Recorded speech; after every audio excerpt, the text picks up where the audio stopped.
Time is strange, isn't it? We measure it with clocks. We live by calendars, but no one really understands it. Sometimes it races, sometimes it drags, and sometimes it seems to stop altogether. What if, for a few minutes, time didn't just pause, but turned back? Not in a laboratory, not with machines, but to three young cadets marching across a quiet corner of England. This story begins on a Sunday morning in October 1957. Three Royal Navy cadets, William Lang, Michael Crowley, and Ray Baker, were out on a navigation exercise. They'd spent the previous night sleeping in a barn lent to them by a local farmer, part of a weekend field assignment. Their orders were simple: follow the map, confirm their bearings, and reach a small Suffolk village, Kersey. Then report what they saw. The weather was crisp but pleasant. Autumn had settled in across Suffolk. Fields were edged with red and yellow leaves. A steady breeze rolled across the hills, and the boys helped themselves to a few apples from a roadside orchard as they walked.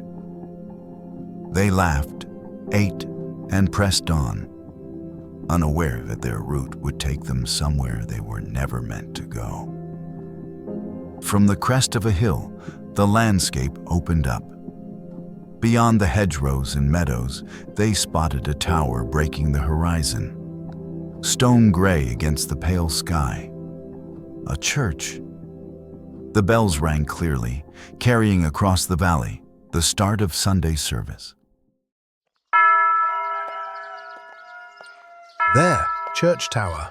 Guys, that's our mark. Ugh, about bloody time. Thought we'd been marching in circles. You see another tower out here? Stop whining. Doesn't mean I trust William's map reading. Keep it up, Baker. You'll be the one lost before sundown. Are you hearing the bells? Probably Sunday service. Good. Maybe even a pub open. My feet are killing me. The tower gave them confidence they were on track. According to their map, that was Kersey.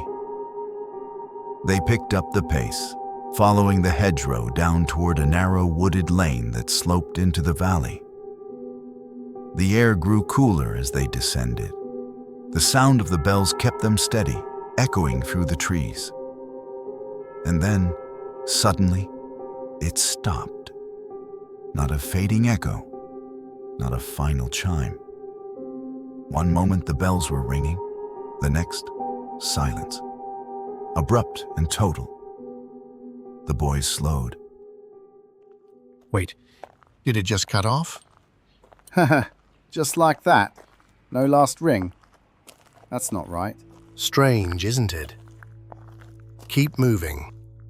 They pressed on, but the silence grew heavier with each step. As the lane opened into the village, they reached the shallow stream that runs straight across the main road. Normally, the sound of running water fills that spot. But the stream wasn't moving. It lay flat and still, reflecting the sky like a sheet of glass. Ducks stood on the far bank, motionless. No wind stirred the reeds. Even the water's dead still. Not just the water. Listen. They listened. Nothing. No bird song, no chatter from the village, no rustle of leaves. The breeze they'd walked through on the hilltop was gone. It was as if the air itself had stopped working. Years later, William would describe it like this. I remember the silence falling like a blanket. It wasn't just quiet, it was wrong. The kind of silence that makes you feel watched. The cadets crossed the ford carefully, boots splashing just enough to break the stillness. On the other side, the village opened before them, and this is where things became even stranger. The road was dirt, rutted, and uneven, as if no proper surface had ever been laid. There were no cars, not one. This was 1957. and even the smallest villages had at least a few. But here, nothing. The houses, too, seemed out of place. Timber-framed, crooked, their roofs of thatch or old shingles. Some windows were tiny leaded panes, others were open holes, no glass fitted at all. Curtains were absent, walls looked crudely whitewashed, and inside, through the gaps, the boys saw only empty rooms, no furniture, no sign of life. Ray stopped and looked around. This doesn't look right. Maybe they're in church. It's Sunday after all. Church? Where's the church? That was when they realized it. The tower they'd seen so clearly on the hilltop was gone. From inside the village, they couldn't see it at all. William later said, "I had a full field of view, 360 degrees, and there was no sign of the church." The further they walked, the stranger the village felt.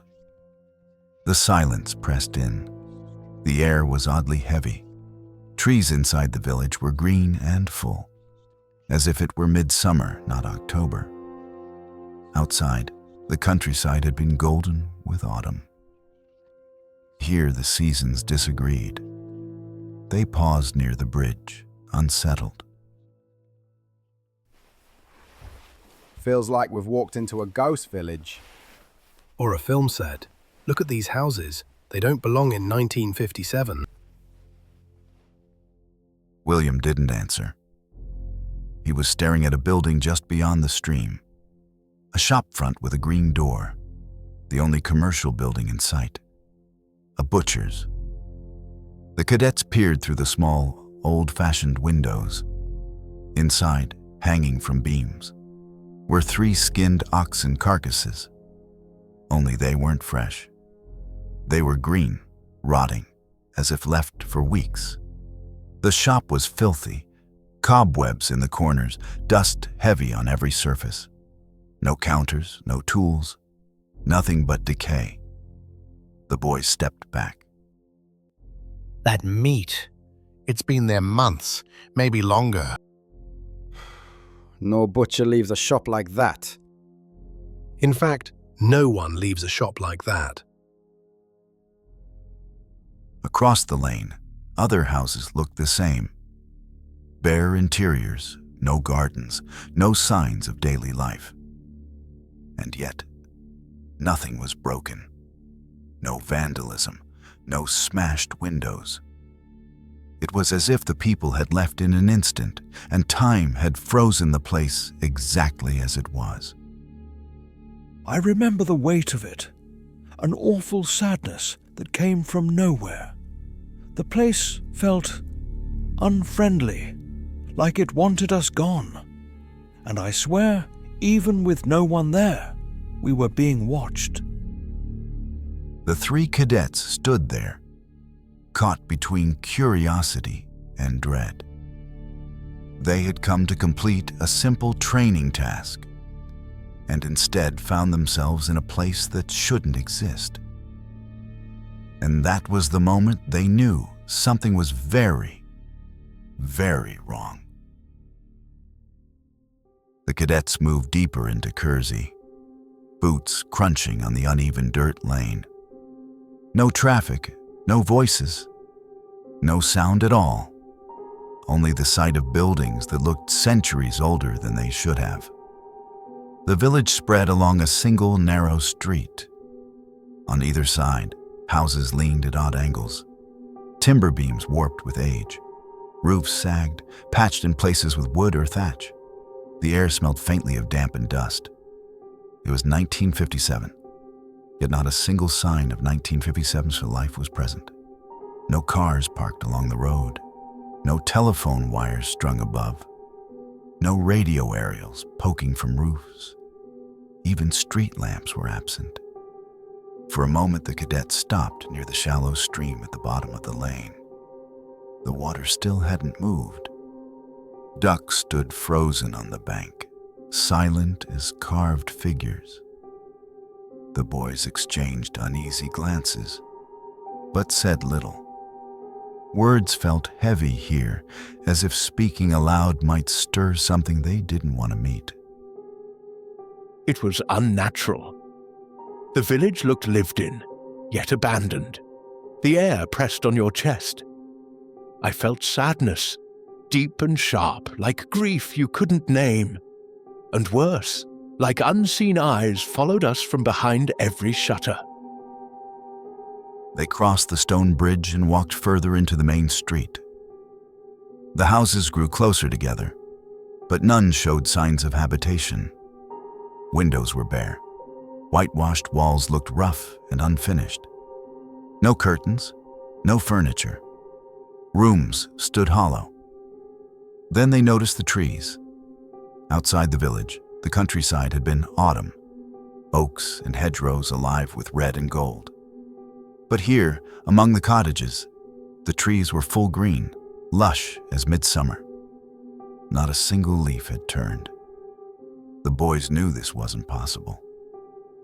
William led the way to the only building that looked like a shop. A narrow frontage, a green-painted door, and old glass panes dulled with grime. Inside, the scene was worse than anything yet. Hanging from beams were 3 oxen carcasses. The hides gone, flesh exposed, yet rotting, green, and foul with age. The smell pressed faintly through the glass. Dust lay thick across the floor. Cobwebs filled the corners. The shop was empty otherwise. No counters, no tools, no human trace except for the ruin left behind. I can still see it.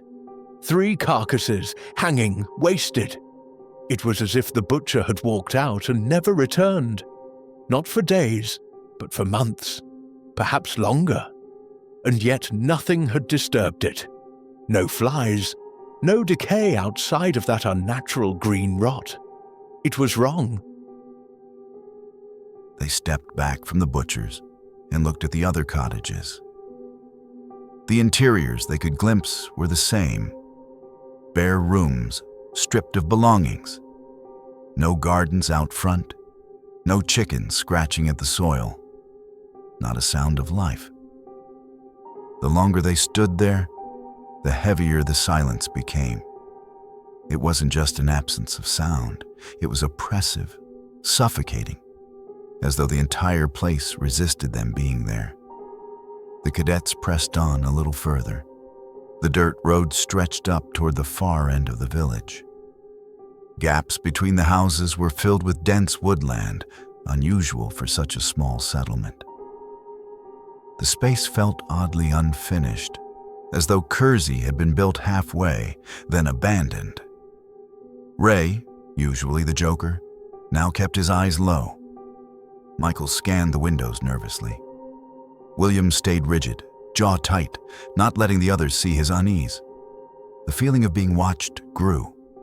No figures moved, no curtains twitched, but the boys felt eyes on them, eyes that did not belong to the present. It was as if the village itself was alive, and we were intruders. I remember thinking, if I knocked at a door, who would answer? And I didn't want to know. That thought chilled me more than anything else. By now, the cadets' nerves were stretched thin. They were meant to observe, note details, and carry on. Instead, they stood in the middle of a silent, impossible place. William gave a small signal. Time to move. They'd seen enough. As they turned back toward the stream, something shifted. The air moved again. Just faintly at first, a stir of wind across the leaves. The ducks by the stream shifted, quacking softly. The water, still moments before, now trickled audibly. And then the sound of bells returned. Not faint, loud, clear. The Sunday service ringing as if it had never stopped. The cadets froze, glancing at one another. Smoke curled lazily from chimneys where there had been none. The roofs that had looked bare now showed the faint trace of life. And most striking of all, The church tower was visible again, rising over the treetops exactly where it should have been. They stood, stunned, barely breathing. It came back all at once. The bells, the smoke, the sound of life. And yet we had walked that village, empty and dead.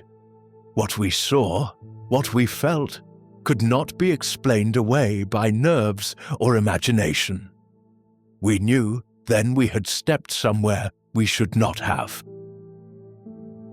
The boys didn't wait.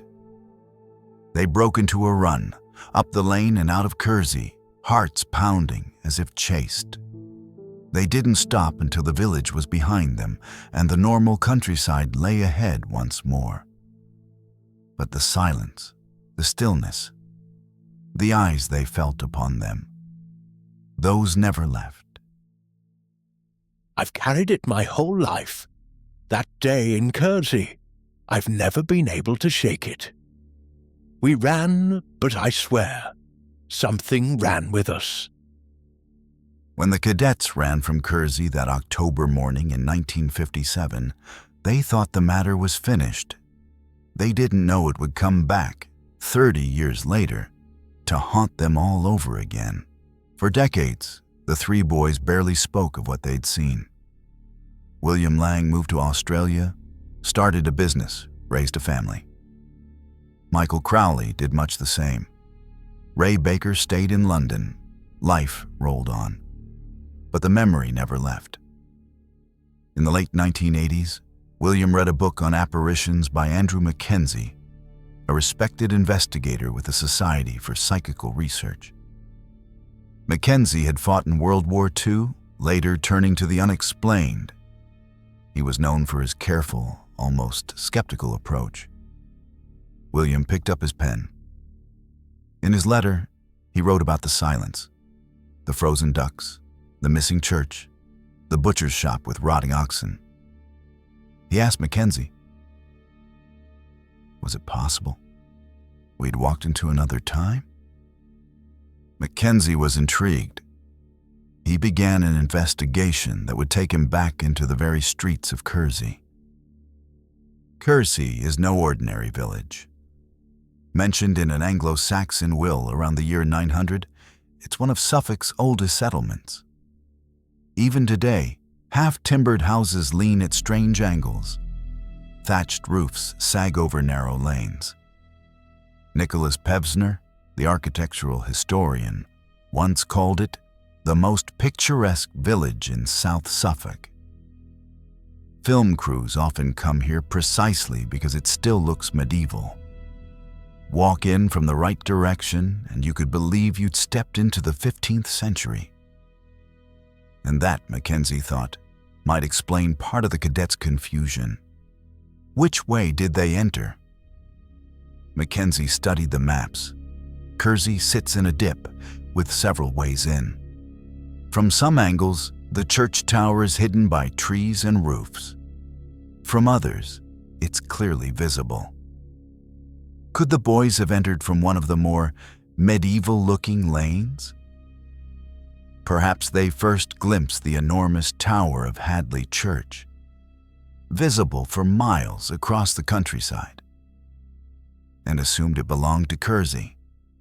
Then, by the time they reached the village itself, the Kersey Tower was hidden by terrain. It would explain why they said the spire disappeared. But it doesn't explain the silence. It doesn't explain the still water, the frozen ducks, the bells that cut off mid-ring. One detail Mackenzie checked personally was the butcher's shop. In 1957, the building the cadets described was a private residence. Yet Mackenzie confirmed through local records that in the 18th and 19th centuries, it had indeed been a butcher's and later a general store. The cadets could not have known that. When William and Michael returned to Kersey in 1990, they found the building again. Its shape matched exactly what they remembered. That detail shook even the skeptics. Mackenzie developed a chilling hypothesis. In the 14th century, the Black Death swept through Suffolk, killing half the population. Many villages were left empty. In Kersey, construction of the church tower was delayed for years because the workforce had simply died. What if, just for a moment, the cadets had stepped into that empty Kersey? A village hushed by plague. No smoke because no one lived there. No voices because the people were gone. A church half-built, its tower not yet rising above the trees. That would explain the missing spire. It would explain the rotting oxen in a long deserted butcher's shop. And it would explain the crushing sadness William described, walking not just through a village, but through grief itself. Could 3 15-year-old cadets really have brushed shoulders with the shadow of the Black Death? Several factors led him to conclude that the cadets' experience had been genuine. Not deliberate, not mechanical, simply a fracture. A lane where yesterday and today overlap, where 3 boys put their boots down and found themselves elsewhere. The bells stopped because they had not yet rung. The leaves were green because it was another year entirely. The theories, none complete. But together, they drew a fence around a mystery that still refused to be caught. Of course, not everyone agreed. Ray Baker, the 3rd cadet, dismissed the story later. He said he just remembered a quiet village, nothing strange. Others have argued that religion alone could explain the emptiness. In 1957, Sunday service was still the heart of village life. Entire communities would leave their homes to gather at church. Walk into a village at that hour, and you might well find the streets deserted. And Kersey's architecture is old. Timber beams, thatched roofs, medieval lanes. These could easily overwhelm boys not used to such places. Perhaps they mistook age for abandonment. Perhaps nerves exaggerated what they saw. But even this explanation falters. Why did they all describe the same rotting carcasses in the butcher's shop? Why did the bells cut off so abruptly, only to return later with smoke from the chimneys? Why did the water and ducks appear frozen in unnatural stillness? If it was just a quiet Sunday, why did it feel like another world? Kersey is not the only Suffolk mystery. This county carries layers of strange history. Kersey was not unique. Mackenzie compared it to other strange reports. In Versailles, 1901, 2 Oxford women claimed to step straight into the 18th century, glimpsing Marie Antoinette herself in the gardens. In Liverpool, 1996, a policeman on Bold Street walked into shop fronts that belonged to the 1950s before reality snapped back. Suffolk has seen plague, war, famine, bombings during World War II. It is a landscape heavy with memory. Some say such places hold echoes of the past, waiting for the right conditions to surface. Different places, different witnesses, same disturbance. Time behaving like a frayed rope, splitting strands. Perhaps Kersey is one of those places. I've asked myself for years, was it nerves, hunger, imagination? But no. What I saw, what we saw, was real. The silence, the sadness, the feeling of eyes on us. And that butcher's shop, I can still smell it. You don't forget something like that. Not in one lifetime. Even scripture brushes against the idea of time bending. Psalm 94 says, "1,000 years in your sight are but as yesterday when it is past." And in Joshua 10:13, time itself stands still so a battle can be won. For the faithful, such passages remind us that time is not ours to command. It belongs to something greater. Perhaps just for a moment, Kersey became a stage where that truth broke through. So what really happened that October morning? Did 3 cadets stumble into an empty medieval village, carried across centuries by a time slip? Did they simply misread the lanes and see Hadley's tower instead of Kersey's? Or was it a quiet Sunday, every villager at church, leaving 3 strangers to mistake silence for something supernatural? And if it was time travel, why was time itself frozen? No birds, no wind, no movement at all. We can stack the theories neatly, but in the end, the mystery holds. Because 3 boys came back with the same story. Because details they gave matched forgotten history. Because even today, walk into Kersey from the right lane and you could swear you've left 1957 behind. And maybe you would ask yourself, if time marches like a soldier, steady and unbroken, why are there places where it seems to falter? Places where bells fall silent, smoke vanishes, and a village waits in stillness, as though it remembers another age. We may never know if William, Michael, and Ray truly stepped into the past, but perhaps that is the nature of time itself. Not a straight march, but a fog. And in that fog, sometimes, if you take the wrong lane into the wrong village, you may find yourself somewhere you were never meant to be. That was the Kersey Time Slip. And maybe, just maybe, time is not as obedient a soldier as we think. If stories like this make you wonder, then like the video, subscribe, and join me. Because the truth is, there are more stories like Kersey out there. And together, we're going to find them.